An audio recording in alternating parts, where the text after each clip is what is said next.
ਦੇ ਵਿੱਚ ਅੱਜ ਖਿੱਲੀ ਉੱਡ ਰਹੀ ਹੈ ਕਿ ਇਹ ਤਾਂ ਨੌਕਰਾਨੀ ਦੇ ਪੈਸੇ ਤੱਕ ਵੀ ਨਹੀਂ ਛੱਡਦੇ ਹੈਗੇ ਜੀ। ਆਸਟ੍ਰੇਲੀਆ ਦੇ ਵਿੱਚ ਭਾਰਤ ਦੇ ਹਾਈ ਕਮਿਸ਼ਨਰ ਰਹੇ ਆ ਨਵਦੀਪ ਸੂਰੀ, ਉਹਨਾਂ ਦੇ ਉੱਤੇ ਬੜੇ ਗੰਭੀਰ ਦੋਸ਼ ਲੱਗੇ ਸੀਗੇ ਕਿ ਉਹਨਾਂ ਨੇ ਆਪਣੀ ਨੌਕਰਾਨੀ ਦੀ ਮੁਲਾਜ਼ਮ ਦੀ ਤਨਖਾਹ ਮਾਰ ਲਈ। ਜਿੰਨਾ ਉੱਥੇ ਮਿਨੀਮਮ ਵੇਜ ਰੇਟ ਚੱਲਦਾ ਸੀਗਾ ਪਰ ਘੰਟੇ ਦੇ ਹਿਸਾਬ ਦੇ ਨਾਲ, ਉਸ ਹਿਸਾਬ ਨੂੰ ਤਨਖਾਹ। ਆਸਟ੍ਰੇਲੀਆ ਦੇ ਵਿੱਚ ਭਾਰਤ ਦੇ ਹਾਈ ਕਮਿਸ਼ਨਰ ਰਹੇ ਆ ਨਵਦੀਪ ਸੂਰੀ, ਉਹਨਾਂ ਦੇ ਉੱਤੇ ਬੜੇ ਗੰਭੀਰ ਦੋਸ਼ ਲੱਗੇ ਸੀਗੇ ਕਿ ਉਹਨਾਂ ਨੇ ਆਪਣੀ ਨੌਕਰਾਨੀ ਦੀ ਮੁਲਾਜ਼ਮ ਦੀ ਤਨਖਾਹ ਮਾਰ ਲਈ। ਜਿੰਨਾ ਉੱਥੇ ਮਿਨੀਮਮ ਵੇਜ ਰੇਟ ਚੱਲਦਾ ਸੀਗਾ ਪਰ ਘੰਟੇ ਦੇ ਹਿਸਾਬ ਦੇ ਨਾਲ, ਉਸ ਹਿਸਾਬ ਨੂੰ ਤਨਖਾਹ ਨਹੀਂ ਦਿੱਤੀ। ਉਲਟਾ ਜਿਹੜਾ ਜੀ ਉਹਨੂੰ ਚੁੱਪ ਕਰਾਉਣ ਦੀਆਂ ਕੋਸ਼ਿਸ਼ਾਂ ਕੀਤੀਆਂ ਗਈਆਂ। ਪਰ ਉਹ ਸੀਮਾ ਸ਼ੇਰਗਿੱਲ ਨਾਂ ਦੀ ਮੁਲਾਜ਼ਮ ਆਸਟ੍ਰੇਲੀਆ ਦੀ ਅਦਾਲਤ ਵਿੱਚ ਚਲੀ ਗਈ ਕਿ ਮੇਰੇ ਕੰਮ ਦੇ ਜਿਹੜੇ ਪੈਸੇ ਭਾਰਤੀ ਹਾਈ ਕਮਿਸ਼ਨਰ ਨੇ, ਭਾਰਤੀ ਰਾਜਦੂਤ ਨੇ ਮਾਰ ਲਏ ਆ। ਯਾਨੀ ਕਿ ਆਸਟ੍ਰੇਲੀਆ ਦੇ ਸਭ ਤੋਂ ਵੱਡਾ ਅਹੁਦਾ ਹੁੰਦਾ ਹਾਈ ਕਮਿਸ਼ਨਰ ਦਾ, ਤੇ ਉੱਥੇ ਵੀ ਪੈਸੇ ਮਾਰਨ ਦੀ ਗੱਲ ਜਿਹੜੀ ਹੈ ਸ਼ਿਕਾਇਤ ਚਲੀ ਗਈ। ਸੋ ਭਾਰਤ ਸਰਕਾਰ ਵੱਲੋਂ ਹਾਈ ਕਮਿਸ਼ਨ ਵੱਲੋਂ ਇਹ ਦਲੀਲ ਦਿੱਤੀ ਗਈ ਕਿ ਦੇਖੋ ਜੀ, ਡਿਪਲੋਮੈਟ ਜਿਹੜੇ ਹੁੰਦੇ ਆ ਇਹਨਾਂ ਨੂੰ ਇਮਿਊਨਿਟੀ ਹੁੰਦੀ ਆ, ਛੋਟ ਹੁੰਦੀ ਆ, ਕਿਸੇ ਹੋਰ ਮੁਲਕ ਦੀ ਅਦਾਲਤ ਦੇ ਵਿੱਚ ਇਹਦੇ ਉੱਤੇ ਮੁਕੱਦਮਾ ਨਹੀਂ ਚੱਲ ਸਕਦਾ। ਪਰ ਜਿਹੜੇ ਆਸਟ੍ਰੇਲੀਆ ਦੀ ਅਦਾਲਤ ਦੇ ਜੱਜ ਸੀਗੇ ਕਹਿੰਦੇ ਵੀ ਜੇ ਤਾਂ ਇਹਨੇ ਲੜਕੀ ਨੇ ਕੰਮ ਹਾਈ ਕਮਿਸ਼ਨ ਵਾਸਤੇ ਕੀਤਾ ਹੁੰਦਾ ਫਿਰ ਅਸੀਂ ਇਹ ਗੱਲ ਮੰਨ ਸਕਦੇ ਹਾਂ, ਪਰ ਇਹ ਲੜਕੀ ਨਿੱਜੀ ਤੌਰ ਦੇ ਉੱਤੇ ਘਰ ਦਾ ਕੰਮ ਕਰਦੀ ਰਹੀ ਆ। ਇਹ ਹਾਈ ਕਮਿਸ਼ਨ ਦਾ ਕੰਮ ਨਹੀਂ ਸੀ ਕਰਦੀ। ਇਹ ਪੋਚੇ ਲਾਉਂਦੀ ਸੀ, ਭਾਂਡੇ ਮਾਂਜਦੀ ਸੀ, ਸਫਾਈਆਂ ਕਰਦੀ ਸੀ, ਹਾਈ ਕਮਿਸ਼ਨਰ ਦਾ ਕੁੱਤਾ ਘੁਮਾ ਕੇ ਆਉਂਦੀ ਸੀ। ਇਹ ਹਾਈ ਕਮਿਸ਼ਨਰ ਦਾ ਨਿੱਜੀ ਕੰਮ ਸੀਗਾ ਤੇ ਇਹਦੇ ਵਾਸਤੇ ਜਿਹੜੇ ਉੱਥੋਂ ਦੇ ਕਾਨੂੰਨ ਸੰਬੰਧੀ ਕੰਮ ਸੰਬੰਧੀ ਕਾਨੂੰਨ ਆ, ਵਰਕ ਲਾਅ ਆ, ਉਹ ਲਾਗੂ ਹੁੰਦੇ ਆ। ਸੋ ਜਿਹੜਾ ਜੱਜ ਨੇ ਫੈਸਲਾ ਕੁਝ ਮਹੀਨੇ ਪਹਿਲਾਂ ਸੁਣਾਇਆ ਸੀਗਾ, ਉਹਦੇ ਵਿੱਚ ਇਹ ਗੱਲ ਆਖੀ ਸੀਗੀ ਕਿ 1,36,000 ਰੁਪਈਏ ਅਤੇ ਉਹਦੇ ਉੱਤੇ ਵਿਆਜ ਸੀਮਾ ਸ਼ੇਰਗਿੱਲ ਨੂੰ ਦਿੱਤਾ ਜਾਵੇ, ਜਿਹੜੀ ਕਿ ਉਹਦੀ ਤਨਖਾਹ ਬਣਦੀ ਆ। ਪਰ ਹੁਣ ਅੱਜ ਜਿਹੜਾ ਫੈਸਲਾ ਹੋਇਆ ਉਹਦੇ ਵਿੱਚ ਨਵਦੀਪ ਸੂਰੀ ਨੂੰ ਜੁਰਮਾਨਾ ਲਾਇਆ ਗਿਆ, ਪੈਨਲਟੀ ਲਾਈ ਗਈ ਹੈ ਤੇ $97,000 ਹੋਰ ਜਿਹੜੇ ਜੁਰਮਾਨੇ ਵਜੋਂ ਸੀਮਾ ਸ਼ੇਰਗਿੱਲ ਨੂੰ ਦੇਣ ਦੇ ਜਿਹੜੇ ਅਨਾਉਂਸ ਕੀਤੇ ਗਏ, ਐਲਾਨ ਕੀਤਾ ਗਿਆ। ਸੋ ਮਤਲਬ ਕੀ ਹੈ ਜੀ ਵੀ ਇਹ ਭਾਰਤੀ ਜਿਹੜੇ ਅਫਸਰ ਆ ਚਾਹੇ ਕਿਤੇ ਚੱਲ ਜਾਣ, ਭ੍ਰਿਸ਼ਟਾਚਾਰ ਹੱਡਾਂ 'ਚ ਵਸਿਆ ਹੁੰਦਾ, ਹਰੇਕ ਚੀਜ਼ ਦੇ ਵਿੱਚੋਂ ਖਾਣਾ ਹੁੰਦਾ। ਇਹ ਨਹੀਂ ਵੀ ਸਰਕਾਰ ਇਹਨਾਂ ਨੂੰ ਪੈਸੇ ਨਹੀਂ ਦਿੰਦੀ, ਜੇ ਨੌਕਰ ਰੱਖਿਆ ਤਾਂ ਨੌਕਰ ਰੱਖਣ ਲਈ ਤਨਖਾਹ ਵੀ ਦਿੱਤੀ ਹੋਊਗੀ, ਪਰ ਹਰੇਕ ਵਿੱਚੋਂ ਕੁੰਡੀ ਲਾਉਣ ਦੀ ਜਿਹੜੀ ਆਦਤ ਆ, ਉਹ ਚਾਹੇ ਤੁਸੀਂ ਹਾਈ ਕਮਿਸ਼ਨਰ ਬਣ ਜਾਓ ਤੇ ਚਾਹੇ ਜੋ ਉੱਪਰ ਮਰਜ਼ੀ ਬਣ ਜਾਓ, ਇਹ ਜਾਂਦੀ ਨਹੀਂ ਹੈਗੀ। ਸੋ ਉਹ ਇਸ ਮਾਮਲੇ ਦੇ ਵਿੱਚ ਸੱਚੀ ਸਿੱਧ ਹੋਈ ਆ। ਸੋ ਕਿੱਡਾ ਵੱਡਾ ਅਹੁਦਾ ਤੇ ਨੌਕਰਾਨੀ ਦੇ ਪੈਸੇ ਮਾਰਨ ਦੇ ਮਾਮਲੇ ਦੇ ਵਿੱਚ ਜਿਹੜੇ ਸਾਬਕਾ ਭਾਰਤੀ ਹਾਈ ਕਮਿਸ਼ਨਰ ਨਵਦੀਪ ਸੂਰੀ ਆ, ਉਹਨਾਂ ਨੂੰ ਇਹ ਨਮੋਸ਼ੀ ਸਹਿਣੀ ਪਈ ਆ ਤੇ ਦੁਨੀਆ ਦੇ ਵਿੱਚ ਅੱਜ ਖਿੱਲੀ ਉੱਡ ਰਹੀ ਹੈ ਕਿ ਇਹ ਤਾਂ ਨੌਕਰਾਨੀ ਦੇ ਪੈਸੇ ਤੱਕ ਵੀ ਨਹੀਂ ਛੱਡਦੇ ਹੈਗੇ ਜੀ। ਆਸਟ੍ਰੇਲੀਆ ਦੇ ਵਿੱਚ ਭਾਰਤ ਦੇ ਹਾਈ ਕਮਿਸ਼ਨਰ ਰਹੇ ਆ ਨਵਦੀਪ ਸੂਰੀ, ਉਹਨਾਂ ਦੇ ਉੱਤੇ ਬੜੇ ਗੰਭੀਰ ਦੋਸ਼ ਲੱਗੇ ਸੀਗੇ ਕਿ ਉਹਨਾਂ ਨੇ ਆਪਣੀ ਨੌਕਰਾਨੀ ਦੀ ਮੁਲਾਜ਼ਮ ਦੀ ਤਨਖਾਹ ਮਾਰ ਲਈ। ਜਿੰਨਾ ਉੱਥੇ ਮਿਨੀਮਮ ਵੇਜ ਰੇਟ ਚੱਲਦਾ ਸੀਗਾ ਪਰ ਘੰਟੇ ਦੇ ਹਿਸਾਬ ਦੇ ਨਾਲ, ਉਸ ਹਿਸਾਬ ਨੂੰ ਤਨਖਾਹ ਨਹੀਂ ਦਿੱਤੀ। ਉਲਟਾ ਜਿਹੜਾ ਜੀ ਉਹਨੂੰ ਚੁੱਪ ਕਰਾਉਣ ਦੀਆਂ ਕੋਸ਼ਿਸ਼ਾਂ ਕੀਤੀਆਂ ਗਈਆਂ। ਪਰ ਉਹ ਸੀਮਾ ਸ਼ੇਰਗਿੱਲ ਨਾਂ ਦੀ ਮੁਲਾਜ਼ਮ ਆਸਟ੍ਰੇਲੀਆ ਦੀ ਅਦਾਲਤ ਵਿੱਚ ਚਲੀ ਗਈ ਕਿ ਮੇਰੇ ਕੰਮ ਦੇ ਜਿਹੜੇ ਪੈਸੇ ਭਾਰਤੀ ਹਾਈ ਕਮਿਸ਼ਨਰ ਨੇ, ਭਾਰਤੀ ਰਾਜਦੂਤ ਨੇ ਮਾਰ ਲਏ ਆ। ਯਾਨੀ ਕਿ ਆਸਟ੍ਰੇਲੀਆ ਦੇ ਸਭ ਤੋਂ ਵੱਡਾ ਅਹੁਦਾ ਹੁੰਦਾ ਹਾਈ ਕਮਿਸ਼ਨਰ ਦਾ, ਤੇ ਉੱਥੇ ਵੀ ਪੈਸੇ ਮਾਰਨ ਦੀ ਗੱਲ ਜਿਹੜੀ ਹੈ ਸ਼ਿਕਾਇਤ ਚਲੀ ਗਈ। ਸੋ ਭਾਰਤ ਸਰਕਾਰ ਵੱਲੋਂ ਹਾਈ ਕਮਿਸ਼ਨ ਵੱਲੋਂ ਇਹ ਦਲੀਲ ਦਿੱਤੀ ਗਈ ਕਿ ਦੇਖੋ ਜੀ, ਡਿਪਲੋਮੈਟ ਜਿਹੜੇ ਹੁੰਦੇ ਆ ਇਹਨਾਂ ਨੂੰ ਇਮਿਊਨਿਟੀ ਹੁੰਦੀ ਆ, ਛੋਟ ਹੁੰਦੀ ਆ, ਕਿਸੇ ਹੋਰ ਮੁਲਕ ਦੀ ਅਦਾਲਤ ਦੇ ਵਿੱਚ ਇਹਦੇ ਉੱਤੇ ਮੁਕੱਦਮਾ ਨਹੀਂ ਚੱਲ ਸਕਦਾ। ਪਰ ਜਿਹੜੇ ਆਸਟ੍ਰੇਲੀਆ ਦੀ ਅਦਾਲਤ ਦੇ ਜੱਜ ਸੀਗੇ ਕਹਿੰਦੇ ਵੀ ਜੇ ਤਾਂ ਇਹਨੇ ਲੜਕੀ ਨੇ ਕੰਮ ਹਾਈ ਕਮਿਸ਼ਨ ਵਾਸਤੇ ਕੀਤਾ ਹੁੰਦਾ ਫਿਰ ਅਸੀਂ ਇਹ ਗੱਲ ਮੰਨ ਸਕਦੇ ਹਾਂ, ਪਰ ਇਹ ਲੜਕੀ ਨਿੱਜੀ ਤੌਰ ਦੇ ਉੱਤੇ ਘਰ ਦਾ ਕੰਮ ਕਰਦੀ ਰਹੀ ਆ। ਇਹ ਹਾਈ ਕਮਿਸ਼ਨ ਦਾ ਕੰਮ ਨਹੀਂ ਸੀ ਕਰਦੀ। ਇਹ ਪੋਚੇ ਲਾਉਂਦੀ ਸੀ, ਭਾਂਡੇ ਮਾਂਜਦੀ ਸੀ, ਸਫਾਈਆਂ ਕਰਦੀ ਸੀ, ਹਾਈ ਕਮਿਸ਼ਨਰ ਦਾ ਕੁੱਤਾ ਘੁਮਾ ਕੇ ਆਉਂਦੀ ਸੀ। ਇਹ ਹਾਈ ਕਮਿਸ਼ਨਰ ਦਾ ਨਿੱਜੀ ਕੰਮ ਸੀਗਾ ਤੇ ਇਹਦੇ ਵਾਸਤੇ ਜਿਹੜੇ ਉੱਥੋਂ ਦੇ ਕਾਨੂੰਨ ਸੰਬੰਧੀ ਕੰਮ ਸੰਬੰਧੀ ਕਾਨੂੰਨ ਆ, ਵਰਕ ਲਾਅ ਆ, ਉਹ ਲਾਗੂ ਹੁੰਦੇ ਆ। ਸੋ ਜਿਹੜਾ ਜੱਜ ਨੇ ਫੈਸਲਾ ਕੁਝ ਮਹੀਨੇ ਪਹਿਲਾਂ ਸੁਣਾਇਆ ਸੀਗਾ, ਉਹਦੇ ਵਿੱਚ ਇਹ ਗੱਲ ਆਖੀ ਸੀਗੀ ਕਿ 1,36,000 ਰੁਪਈਏ ਅਤੇ ਉਹਦੇ ਉੱਤੇ ਵਿਆਜ ਸੀਮਾ ਸ਼ੇਰਗਿੱਲ ਨੂੰ ਦਿੱਤਾ ਜਾਵੇ, ਜਿਹੜੀ ਕਿ ਉਹਦੀ ਤਨਖਾਹ ਬਣਦੀ ਆ।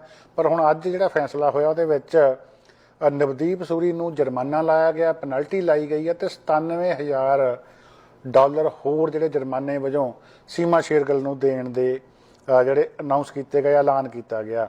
ਸੋ ਮਤਲਬ ਕੀ ਹੈ ਜੀ ਵੀ ਇਹ ਭਾਰਤੀ ਜਿਹੜੇ ਅਫਸਰ ਆ ਚਾਹੇ ਕਿਤੇ ਚੱਲ ਜਾਣ, ਭ੍ਰਿਸ਼ਟਾਚਾਰ ਹੱਡਾਂ 'ਚ ਵਸਿਆ ਹੁੰਦਾ, ਹਰੇਕ ਚੀਜ਼ ਦੇ ਵਿੱਚੋਂ ਖਾਣਾ ਹੁੰਦਾ। ਇਹ ਨਹੀਂ ਵੀ ਸਰਕਾਰ ਇਹਨਾਂ ਨੂੰ ਪੈਸੇ ਨਹੀਂ ਦਿੰਦੀ, ਜੇ ਨੌਕਰ ਰੱਖਿਆ ਤਾਂ ਨੌਕਰ ਰੱਖਣ ਲਈ ਤਨਖਾਹ ਵੀ ਦਿੱਤੀ ਹੋਊਗੀ, ਪਰ ਹਰੇਕ ਵਿੱਚੋਂ ਕੁੰਡੀ ਲਾਉਣ ਦੀ ਜਿਹੜੀ ਆਦਤ ਆ, ਉਹ ਚਾਹੇ ਤੁਸੀਂ ਹਾਈ ਕਮਿਸ਼ਨਰ ਬਣ ਜਾਓ ਤੇ ਚਾਹੇ ਜੋ ਉੱਪਰ ਮਰਜ਼ੀ ਬਣ ਜਾਓ, ਇਹ ਜਾਂਦੀ ਨਹੀਂ ਹੈਗੀ। ਸੋ ਉਹ ਇਸ ਮਾਮਲੇ ਦੇ ਵਿੱਚ ਸੱਚੀ ਸਿੱਧ ਹੋਈ ਆ।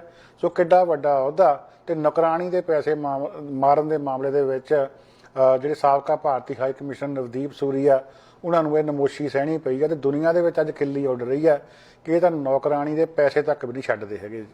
ਆਸਟ੍ਰੇਲੀਆ ਦੇ ਵਿੱਚ ਭਾਰਤ ਦੇ ਹਾਈ ਕਮਿਸ਼ਨਰ ਰਹੇ ਆ ਨਵਦੀਪ ਸੂਰੀ। ਉਹਨਾਂ ਦੇ ਉੱਤੇ ਬੜੇ ਗੰਭੀਰ ਦੋਸ਼ ਲੱਗੇ ਸੀਗੇ ਕਿ ਉਹਨਾਂ ਨੇ ਆਪਣੀ ਨੌਕਰਾਨੀ ਦੀ ਮੁਲਾਜ਼ਮ ਦੀ ਤਨਖਾਹ ਮਾਰ ਲਈ।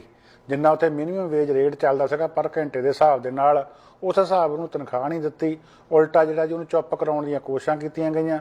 ਪਰ ਉਹ ਸੀਮਾ ਸ਼ੇਰਗਿੱਲ ਨਾਂ ਦੀ ਮੁਲਾਜ਼ਮ ਆਸਟ੍ਰੇਲੀਆ ਦੀ ਅਦਾਲਤ ਵਿੱਚ ਚਲੀ ਗਈ ਕਿ ਮੇਰੇ ਕੰਮ ਦੇ ਜਿਹੜੇ ਪੈਸੇ ਭਾਰਤੀ ਹਾਈ ਕਮਿਸ਼ਨਰ ਨੇ, ਭਾਰਤੀ ਰਾਜਦੂਤ ਨੇ ਮਾਰ ਲਏ ਆ। ਯਾਨੀ ਕਿ ਆਸਟ੍ਰੇਲੀਆ ਦੇ ਸਭ ਤੋਂ ਵੱਡਾ ਅਹੁਦਾ ਹੁੰਦਾ ਹਾਈ ਕਮਿਸ਼ਨਰ ਦਾ, ਤੇ ਉੱਥੇ ਵੀ ਪੈਸੇ ਮਾਰਨ ਦੀ ਗੱਲ ਜਿਹੜੀ ਹੈ ਸ਼ਿਕਾਇਤ ਚਲੀ ਗਈ।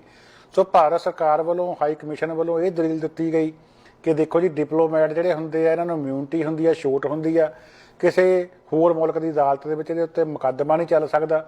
ਪਰ ਜਿਹੜੇ ਆਸਟ੍ਰੇਲੀਆ ਦੀ ਅਦਾਲਤ ਦੇ ਜੱਜ ਸੀਗੇ ਕਹਿੰਦੇ ਵੀ ਜੇ ਤਾਂ ਇਹਨੇ ਲੜਕੀ ਨੇ ਕੰਮ ਹਾਈ ਕਮਿਸ਼ਨ ਵਾਸਤੇ ਕੀਤਾ ਹੁੰਦਾ ਫਿਰ ਅਸੀਂ ਇਹ ਗੱਲ ਮੰਨ ਸਕਦੇ ਹਾਂ। ਪਰ ਇਹ ਲੜਕੀ ਨਿੱਜੀ ਤੌਰ ਦੇ ਉੱਤੇ ਘਰ ਦਾ ਕੰਮ ਕਰਦੀ ਰਹੀ ਆ। ਇਹ ਹਾਈ ਕਮਿਸ਼ਨ ਦਾ ਕੰਮ ਨਹੀਂ ਸੀ ਕਰਦੀ। ਇਹ ਪੋਚੇ ਲਾਉਂਦੀ ਸੀ, ਭਾਂਡੇ ਮਾਂਜਦੀ ਸੀ, ਸਫਾਈਆਂ ਕਰਦੀ ਸੀ, ਹਾਈ ਕਮਿਸ਼ਨਰ ਦਾ ਕੁੱਤਾ ਘੁਮਾ ਕੇ ਆਉਂਦੀ ਸੀ। ਇਹ ਹਾਈ ਕਮਿਸ਼ਨਰ ਦਾ ਨਿੱਜੀ ਕੰਮ ਸੀਗਾ ਤੇ ਇਹਦੇ ਵਾਸਤੇ ਜਿਹੜੇ ਉੱਥੋਂ ਦੇ ਕਾਨੂੰਨ ਸੰਬੰਧੀ ਕੰਮ ਸੰਬੰਧੀ ਕਾਨੂੰਨ ਆ, ਵਰਕ ਲਾਅ ਆ, ਉਹ ਲਾਗੂ ਹੁੰਦੇ ਆ। ਸੋ ਜਿਹੜਾ ਜੱਜ ਨੇ ਫੈਸਲਾ ਕੁਝ ਮਹੀਨੇ ਪਹਿਲਾਂ ਸੁਣਾਇਆ ਸੀਗਾ, ਉਹਦੇ ਵਿੱਚ ਇਹ ਗੱਲ ਆਖੀ ਸੀਗੀ ਕਿ 1,36,000 ਰੁਪਈਏ ਅਤੇ ਉਹਦੇ ਉੱਤੇ ਵਿਆਜ ਸੀਮਾ ਸ਼ੇਰਗਿੱਲ ਨੂੰ ਦਿੱਤਾ ਜਾਵੇ, ਜਿਹੜੀ ਕਿ ਉਹਦੀ ਤਨਖਾਹ ਬਣਦੀ ਆ। ਪਰ ਹੁਣ ਅੱਜ ਜਿਹੜਾ ਫੈਸਲਾ ਹੋਇਆ ਉਹਦੇ ਵਿੱਚ ਨਵਦੀਪ ਸੂਰੀ ਨੂੰ ਜੁਰਮਾਨਾ ਲਾਇਆ ਗਿਆ, ਪੈਨਲਟੀ ਲਾਈ ਗਈ ਹੈ ਤੇ $97,000 ਹੋਰ ਜਿਹੜੇ ਜੁਰਮਾਨੇ ਵਜੋਂ ਸੀਮਾ ਸ਼ੇਰਗਿੱਲ ਨੂੰ ਦੇਣ ਦੇ ਜਿਹੜੇ ਅਨਾਉਂਸ ਕੀਤੇ ਗਏ, ਐਲਾਨ ਕੀਤਾ ਗਿਆ। ਸੋ ਮਤਲਬ ਕੀ ਹੈ ਜੀ ਵੀ ਇਹ ਭਾਰਤੀ ਜਿਹੜੇ ਅਫਸਰ ਆ ਚਾਹੇ ਕਿਤੇ ਚੱਲ ਜਾਣ, ਭ੍ਰਿਸ਼ਟਾਚਾਰ ਹੱਡਾਂ 'ਚ ਵਸਿਆ ਹੁੰਦਾ, ਹਰੇਕ ਚੀਜ਼ ਦੇ ਵਿੱਚੋਂ ਖਾਣਾ ਹੁੰਦਾ। ਇਹ ਨਹੀਂ ਵੀ ਸਰਕਾਰ ਇਹਨਾਂ ਨੂੰ ਪੈਸੇ ਨਹੀਂ ਦਿੰਦੀ, ਜੇ ਨੌਕਰ ਰੱਖਿਆ ਤਾਂ ਨੌਕਰ ਰੱਖਣ ਲਈ ਤਨਖਾਹ ਵੀ ਦਿੱਤੀ ਹੋਊਗੀ। ਪਰ ਹਰੇਕ ਵਿੱਚੋਂ ਕੁੰਡੀ ਲਾਉਣ ਦੀ ਜਿਹੜੀ ਆਦਤ ਆ, ਉਹ ਚਾਹੇ ਤੁਸੀਂ ਹਾਈ ਕਮਿਸ਼ਨਰ ਬਣ ਜਾਓ ਤੇ ਚਾਹੇ ਜੋ ਉੱਪਰ ਮਰਜ਼ੀ ਬਣ ਜਾਓ, ਇਹ ਜਾਂਦੀ ਨਹੀਂ ਹੈਗੀ। ਸੋ ਉਹ ਇਸ ਮਾਮਲੇ ਦੇ ਵਿੱਚ ਸੱਚੀ ਸਿੱਧ ਹੋਈ ਆ। ਸੋ ਕਿੱਡਾ ਵੱਡਾ ਅਹੁਦਾ ਤੇ ਨੌਕਰਾਨੀ ਦੇ ਪੈਸੇ ਮਾਰਨ ਦੇ ਮਾਮਲੇ ਦੇ ਵਿੱਚ ਜਿਹੜੇ ਸਾਬਕਾ ਭਾਰਤੀ ਹਾਈ ਕਮਿਸ਼ਨਰ ਨਵਦੀਪ ਸੂਰੀ ਆ, ਉਹਨਾਂ ਨੂੰ ਇਹ ਨਮੋਸ਼ੀ ਸਹਿਣੀ ਪਈ ਆ ਤੇ ਦੁਨੀਆ ਦੇ ਵਿੱਚ ਅੱਜ ਖਿੱਲੀ ਉੱਡ ਰਹੀ ਆ ਕਿ ਇਹ ਤਾਂ ਨੌਕਰਾਨੀ ਦੇ ਪੈਸੇ ਤੱਕ ਵੀ ਨਹੀਂ ਛੱਡਦੇ ਹੈਗੇ ਜੀ। ਆਸਟ੍ਰੇਲੀਆ ਦੇ ਵਿੱਚ ਭਾਰਤ ਦੇ ਹਾਈ ਕਮਿਸ਼ਨਰ ਰਹੇ ਆ ਨਵਦੀਪ ਸੂਰੀ। ਉਹਨਾਂ ਦੇ ਉੱਤੇ ਬੜੇ ਗੰਭੀਰ ਦੋਸ਼ ਲੱਗੇ ਸੀਗੇ ਕਿ ਉਹਨਾਂ ਨੇ ਆਪਣੀ ਨੌਕਰਾਨੀ ਦੀ ਮੁਲਾਜ਼ਮ ਦੀ ਤਨਖਾਹ ਮਾਰ ਲਈ।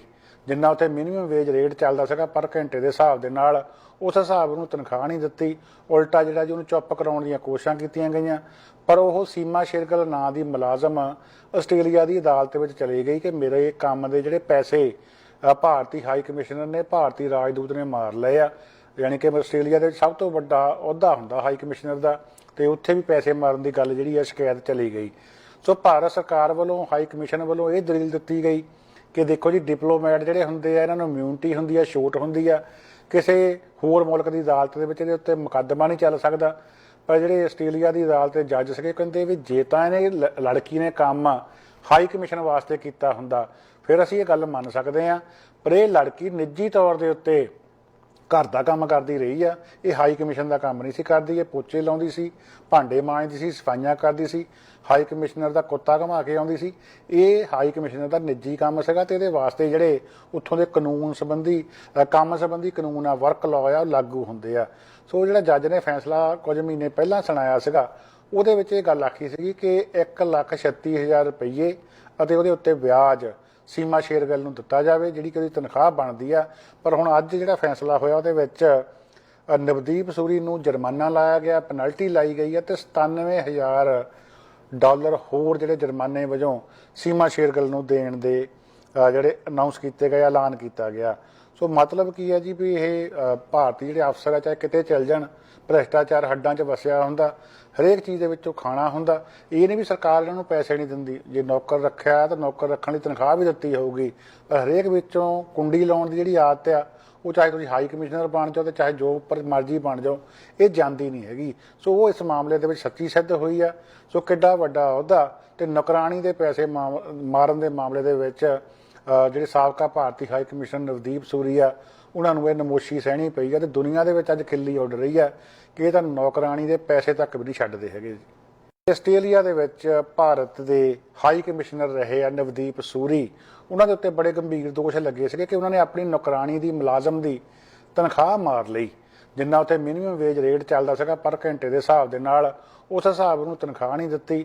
ਉਲਟਾ ਜਿਹੜਾ ਜੀ ਉਹਨੂੰ ਚੁੱਪ ਕਰਾਉਣ ਦੀਆਂ ਕੋਸ਼ਿਸ਼ਾਂ ਕੀਤੀਆਂ ਗਈਆਂ। ਪਰ ਉਹ ਸੀਮਾ ਸ਼ੇਰਗਿੱਲ ਨਾਂ ਦੀ ਮੁਲਾਜ਼ਮ ਆਸਟ੍ਰੇਲੀਆ ਦੀ ਅਦਾਲਤ ਵਿੱਚ ਚਲੀ ਗਈ ਕਿ ਮੇਰੇ ਕੰਮ ਦੇ ਜਿਹੜੇ ਪੈਸੇ ਭਾਰਤੀ ਹਾਈ ਕਮਿਸ਼ਨਰ ਨੇ, ਭਾਰਤੀ ਰਾਜਦੂਤ ਨੇ ਮਾਰ ਲਏ ਆ। ਯਾਨੀ ਕਿ ਆਸਟ੍ਰੇਲੀਆ ਦੇ ਸਭ ਤੋਂ ਵੱਡਾ ਅਹੁਦਾ ਹੁੰਦਾ ਹਾਈ ਕਮਿਸ਼ਨਰ ਦਾ, ਤੇ ਉੱਥੇ ਵੀ ਪੈਸੇ ਮਾਰਨ ਦੀ ਗੱਲ ਜਿਹੜੀ ਹੈ ਸ਼ਿਕਾਇਤ ਚਲੀ ਗਈ। ਸੋ ਭਾਰਤ ਸਰਕਾਰ ਵੱਲੋਂ, ਹਾਈ ਕਮਿਸ਼ਨ ਵੱਲੋਂ ਇਹ ਦਲੀਲ ਦਿੱਤੀ ਗਈ ਕਿ ਦੇਖੋ ਜੀ, ਡਿਪਲੋਮੈਟ ਜਿਹੜੇ ਹੁੰਦੇ ਆ ਇਹਨਾਂ ਨੂੰ ਇਮਿਊਨਿਟੀ ਹੁੰਦੀ ਆ, ਛੋਟ ਹੁੰਦੀ ਆ, ਕਿਸੇ ਹੋਰ ਮੁਲਕ ਦੀ ਅਦਾਲਤ ਦੇ ਵਿੱਚ ਇਹਦੇ ਉੱਤੇ ਮੁਕੱਦਮਾ ਨਹੀਂ ਚੱਲ ਸਕਦਾ। ਪਰ ਜਿਹੜੇ ਆਸਟ੍ਰੇਲੀਆ ਦੀ ਅਦਾਲਤ ਦੇ ਜੱਜ ਸੀਗੇ ਕਹਿੰਦੇ ਵੀ ਜੇ ਤਾਂ ਇਹਨੇ ਲੜਕੀ ਨੇ ਕੰਮ ਹਾਈ ਕਮਿਸ਼ਨ ਵਾਸਤੇ ਕੀਤਾ ਹੁੰਦਾ ਫਿਰ ਅਸੀਂ ਇਹ ਗੱਲ ਮੰਨ ਸਕਦੇ ਹਾਂ।